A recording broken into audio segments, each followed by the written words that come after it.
ফজরের ক্ষণ গেল পরনি নামাজ, জহরেও ডুবেছিলে নিয়ে শত কাজ।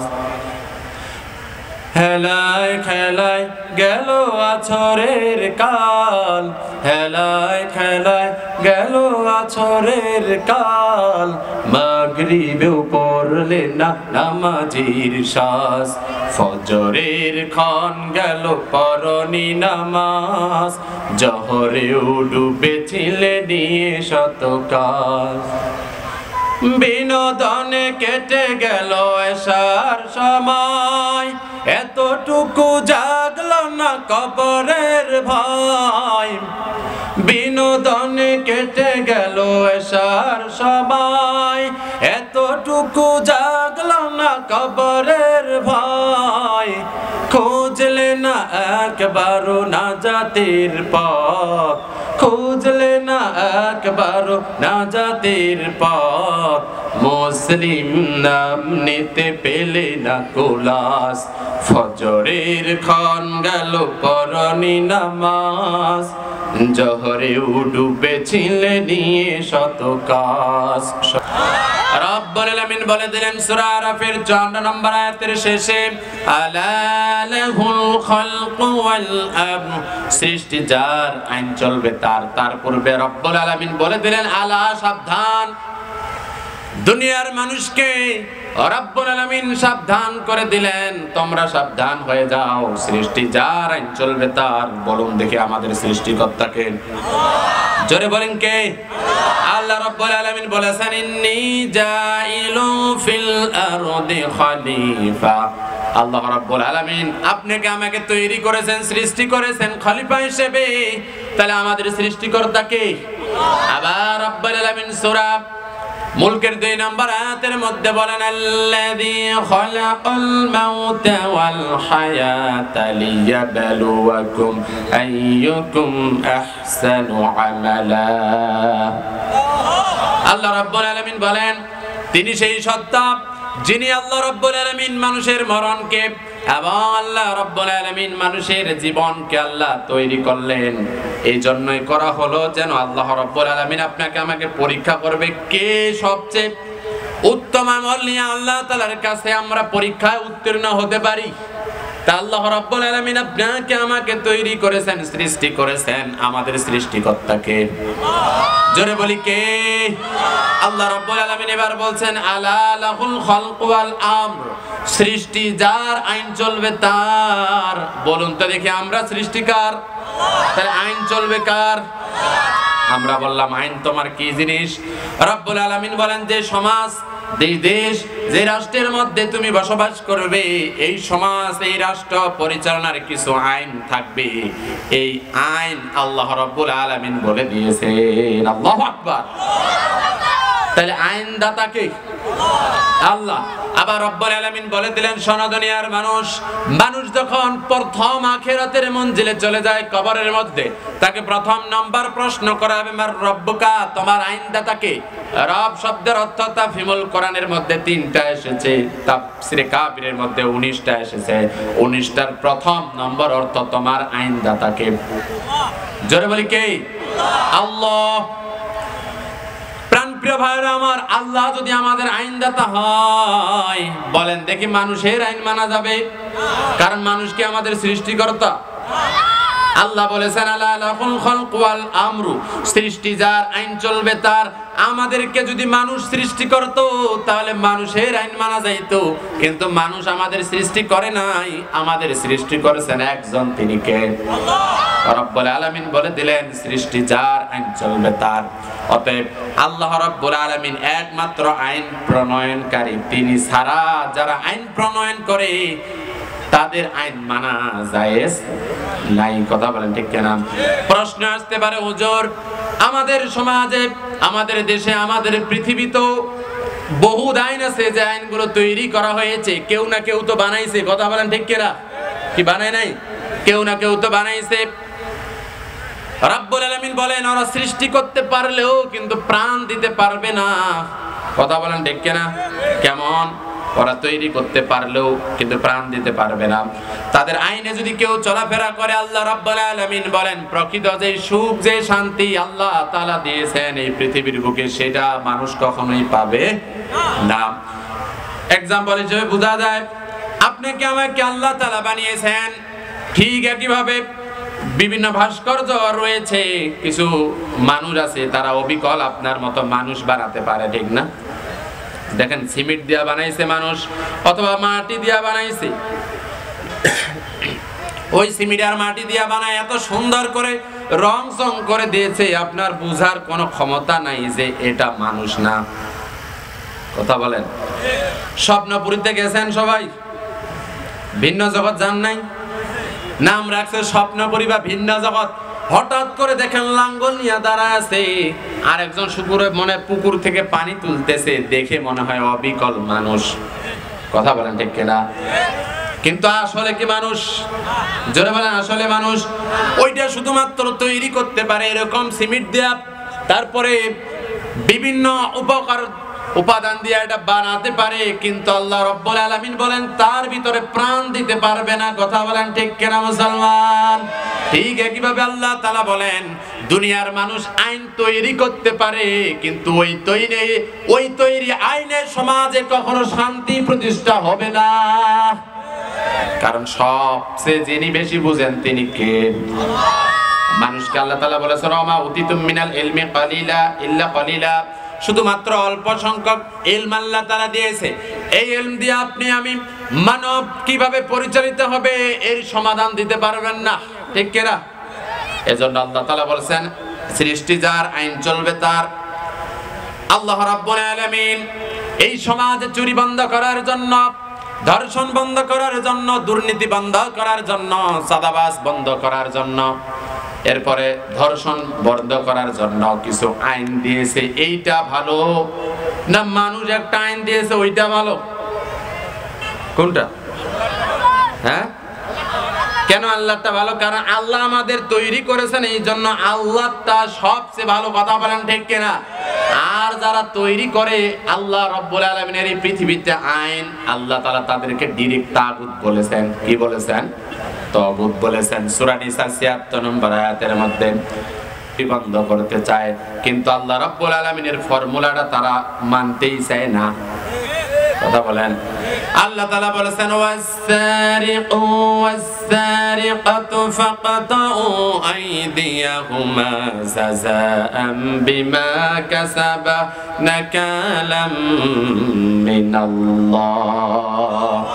আল্লাহ বলেছেন শোনো দুনিয়ার মানুষ, চুরি বন্ধ করার একবারে স্থায়ী সমাধান আমি দিয়ে দিলাম। এইটা যদি তোমরা ফলো করো তাহলে সমাজে চুরি বন্ধ হয়ে যাবে। কি? আল্লাহ তাআলা বলেছেন as to thief male or female cut off his or her a punishment by the way of example from Allah for their crime। আল্লাহ তাআলা বিধান দিয়ে দিলেন চোর এবং চুন্নি যদি ধরা পড়ে যায় তাহলে তার হাত কেটে দাও। বিধানকার? জোরে বলি বিধানকার। প্রাণপ্রিয় ভাইরা আমার, আমাদের সমাজেরও একটা আইন আছে, বাংলাদেশের সংবিধান ৩৭৯ ধারা। এটাতে বলা হয় যে চোর যদি চুরি করে ৩ মাস থেকে ৩ বছর জেলে ভরো, সাথে কিছু টাকা জরিমানা করো। আর আল্লাহ বলেছেন হাত কেটে দাও। দুইটাই কি সমান? জোরে বলি কি সমান? তাহলে প্রাণপ্রিয় ভাইরা, আপনি তো মুসলমান দাবি করেন, আল্লাহর কোরআন আপনার জন্য মানা ফরজ না নফল? জোরে বলি। আল্লাহর কোরআন আপনার জন্য মানা ফরজ। ওই রব্বুল আলামিন সূরা মায়েদার ৩৮ নম্বর আয়াতের মধ্যে বলে দিলেন চুরি যদি করে কেউ তাহলে তার হাত কেটে দাও। যদি হাত কেটে দেওয়া হয়, এই আইন যদি দেশের মধ্যে থাকে তাহলে চোরের চেহারা দেখা যাবে না। কথা বলেন ঠিক কিনা? কিন্তু এই আইন কি সমাজের মধ্যে আছে? তাহলে কায়েম করা ফরজ। কথা বলেন ঠিক কিনা? যে পদ্ধতি, যে ফর্মুলা আবিষ্কার করলে চুরি বন্ধ হবে সেটা তো আল্লাহ তাআলা দিয়ে দিয়েছে, মানতে অসুবিধা কোথায়? আমাদের দেশের যে আইন আছে আমরা শ্রদ্ধা করি, কিন্তু কোরআন বিরোধী হলে আমরা ওগুলোর গুল্লি মারি। আমরা তো মুসলমান, ঠিক না? মুসলমান হিসেবে মানার দরকার আছে না নাই? আছে। প্রাণপ্রিয় ভাইরা আমার, হঠাৎ করে চোর ধরা পড়েছে, চেয়ারম্যান ওসির হাতে তুলে দিল। ওসি সাহেব এবার চোরকে চালান দিয়ে দিল। জজকোর্টের মধ্যে উঠাচ্ছে যখন 379 ধারা মোতাবেক চোরের জেল দিয়ে দিল 3 মাস। কয় মাস? 3 মাস ছাগল চুরি করে ধরা পড়ছে। জেলের মধ্যে ঢুকছে যখন ডাকাতের সর্দার ডাক দিয়ে বলছেন তখন, ভাই এদিকে আয়, কাম অ্যারেন্ট ডেসক্রিপটর অ্যারেস্ট হিস্টোরি দিকে কিভাবে গ্রেফতার হলি বল। বলছেন ছাগল চুরি করেছি। কি চুরি করেছি? ছাগল। জেলখানার বদনাম। ছাগল চুরি করছিস? তুই চুরি করবি ব্যাংক। এবার জিজ্ঞাসা করেছে আপনি কোন আসামি? বলছে আজকে 10 বছর ধরে আসামি হয়ে আছি রে। কি কারণ? বলছে আমি ব্যাংক ডাকাতি করতে গেছি। তুই ছাগল চুরি করতে গেছিস, তুই চুরি করবি ব্যাংক। যদি ব্যাংক চুরি ডাকাতি করিস তাহলে সারা জীবন বসে খাইতে পারবি। এবার বলে খালি এখান থেকে এবার বাইরে ছাগল মাগনা দিল আর নিব না। প্রাণ প্রিয় ভাইরা আমার, ওই চোর বিভিন্ন খুনের আসামিগুলো যে জেলখানার মধ্যে থাকে তাদেরকে যদি ওই জায়গায় কোরআন শিক্ষা দেওয়া হতো, সেই আফ্রিকা, দক্ষিণ আফ্রিকার মতো, দক্ষিণ আফ্রিকার মধ্যে এই বছরে দেখা গেছে 14,000 আসামি কোরআনের হাফেজ হয়ে গেছে। আল্লাহু আকবার। কিন্তু কোরআন ওদের ওই জায়গায় শিক্ষা দেবে না। ওই জায়গায় শিক্ষা দেওয়ার দরকার আছে না নাই? চুরি করছে, ডাকাত হয়ে বের হয়ে গেছে। ওটা যখন বের হয়ে যায় এবার চোর হয়ে ঢুকছে। এবার চিন্তা করছে ডাকাত হওয়া লাগবে, কারণ ছাগল চুরি করে ধরা পড়ে লাভ কি? এটা আজকে বেজায় 3 দিন চলবো, আর বাকিটা কি করবো? এজন্য ব্যাংক ডাকাতি করতে হবে। প্রাণ প্রিয় ভাইয়েরা, আল্লাহ তাআলা যে বিধান দিয়ে দিল সেই বিধান অনুযায়ী সমাজ, দেশ, রাষ্ট্র পরিচালনা করতে হবে যদি মুসলমান দাবি করেন। আমি কি কোরআনের বাইরে কথা বলছি? দলিল নেন সূরা মায়েদা 38 নম্বর আয়াত। কিছু ভাই কোরআনের আয়াতগুলো খুলেও দেখবেন আমরা হুজুররা বললেও দোষ, ঠিক না? খুলেও দেখবেন আমরা বললেও দোষ। আমরা এই সমাজের মধ্যে যে বিচারগুলো করি, চুরি বন্ধ হয় না কেন? কারণ হলো চুরি বন্ধ করার ফর্মুলা আল্লাহ তাআলা দিয়ে দিয়েছেন, সেটা অনুযায়ী বিচার ফয়সালা করা হয় না, যার কারণে চুরি বন্ধ হয় না। একজন চোর গেছে চুরি করার জন্য, তো চুরি করতে গিয়া পিছলা জিনিস মাখছে, গিরিশ শরীরের মধ্যে এমন করে মাখছে, পিছলা আবার এমন তেল লাগাইছে। আগে শিং ছিল না? শিং কি শিং নাই? শিং ফোড়া। শিং ফোড়া ঘরের মধ্যে চুরি করতে গেছে। বাড়ির মালিক ওরেডি বুঝতে পারছে চোরও এবার চুরি করে বাইরে হবে। বাড়ির মালিক এবার চোরের হাত ধরে ফেলছে, মাখা ছিল গিরিশ, তেমন চিপে ধরছে, যত জোরে চিপে ধরছে স্লিপ খায়, চোর চলে গেছে। বাড়ির মালিক বলে, চোর আজকে যদি আমার হাত দিয়া না দিয়া যদি পরের হাত দিয়া ধরতাম, তুই কেন তোর বাবা ওইখান থেকে যাইতে পারতো না? চোর বলে, বয়স হলো চুরি করা 40 বছর। কত বছর? 40 বছর। নিজের হাত কি পরের হাত কি জীবনে দেখি নাই, আজকে দেখা যাবো, ধরা খায় খাবো। চোর আবার ব্যাক করেছে। বাড়ির মালিক বলছে হ্যাঁ আরো ঢুকছে। বাড়ির মালিক এবার ডয়ার থেকে প্লাস, চিনেন প্লাস? চিনেন না? প্লাস বাইর করেছে। চোর যখন ঘরের মধ্যে ঢুকছে, বাড়ির মালিক হাতের মধ্যে প্লাস লাগাই দিয়েছে। চোর বলছে ও হো মা। বাড়ির মালিক এবার বলছে, বললাম না পরের হাত দিয়া ধরলে তুমি যেতেই পারবা না। দুনিয়ার মানুষ বুঝেন, আমরা এই সমাজের মধ্যে বিচার করতেছি মানব রচিত আইন দিয়া, আমাদের থিওরি দিয়া। এটা হলো আমাদের নিজেদের হাত, যার কারণে চোর বন্ধ হয় না, চুরি বন্ধ হয় না। যে চোরগুলো থাকে ওগুলো আবার স্লিপ কেটে ডাকাত হয়, বের হয়। কথা বলেন ঠিক কিনা? আজকে আল্লাহ তাআলার বিধান সূরা আল মায়েদার 38 নম্বর আয়াত দিয়ে যদি বিচার করা হতো, সুপ্রিম কোর্ট আর জজ কোর্টের মধ্যে যদি ফয়সালা দেওয়া হতো, চোর যদি চুরি করে তাহলে রাস্তায় যে বাজেট হয়, যে ব্রিজগুলো বাজেট হয়, যারা অর্ধেক টাকা আগে মেরে খায়, এই সমস্ত চোরের একটা হাত যদি কাটা হতো, টেকনাফ থেকে দতলিয়া, রূপসা থেকে পাথুরিয়া, একটা চোরের তারাও দেখা যেত না। কথা বলেন ঠিক কিনা মুসলমান? অতএব বলুন, এই কোরআনকে বিচার করার দরকার আছে না নেই মুসলমান? প্রাণ প্রিয় ভাইরা আমার, এই দেশের মধ্যে অনেক ওয়াজ হয়, ধর্ষণ কমছে না বাড়ছে? জোরে বলেন। ধর্ষণ দিন দিনে বাড়তেছে। আমাদের সমাজে ধর্ষণ হওয়ার 2টি কারণ দেখা যায় সবচেয়ে বেশি। কয়টি? আরো জোরে। 2টি কারণ। 1 নাম্বার হলো নারীদের বেপরদা অবস্থায় চলা, খোলামেলা পোশাকে চলা। আর 2 নাম্বার হলো যুবকদেরকে সঠিক সময় বিয়ে না দেওয়া। কি কথা বলেন? 1 নম্বর হলো মেয়েদের উলঙ্গ অবস্থায় চলা। উড়না তো নাই, উড়না যদি দেয় এক পাশে চুল আর এক পাশে কি? আরেক পাশে ওড়না, যা যেমনি আছে তেমনি। প্রাণপ্রিয় বোনেরা আমার, পর্দা করা ফরজ। কোন মহিলা যদি তার চুল খুলে রাখে, তার ইজ্জত আবরুতগুলো যদি উন্মুক্ত আকারে প্রকাশ করে দেয়, এগুলো মানুষের চোখের সামনে যখন পড়ে যায়, কবিরা গুনাহ তারও হয়, সে আরেকজনকে কবিরা গুনাহ করতে উদ্বুদ্ধ করলো। এজন্য নবী করিম সাল্লাল্লাহু আলাইহি ওয়াসাল্লাম মিরাজের রাতে তাকে দেখানো হলো জাহান্নামের মধ্যে কিছু সংখ্যক নারীদেরকে চুলগুলো ধরে টেনে বেঁধে রাখা হয়েছে, কিছু সংখ্যক নারীদের লজ্জায় স্থানে পেরেক মারা হচ্ছে, কিছু সংখ্যক নারীদেরকে তাদের জিহ্বায় শুধুমাত্র আঘাত করা হচ্ছে।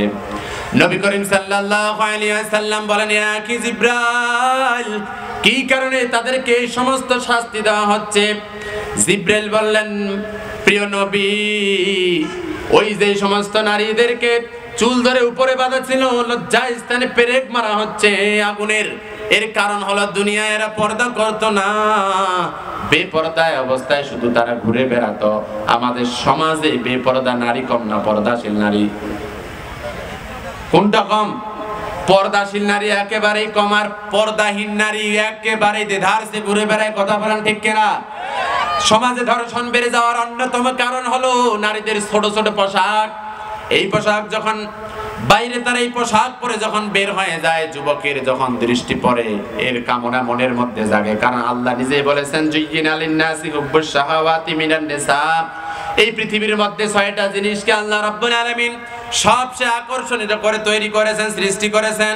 তার মধ্যে ১ নম্বর হলো নারী। ১ নম্বর কি? নারী।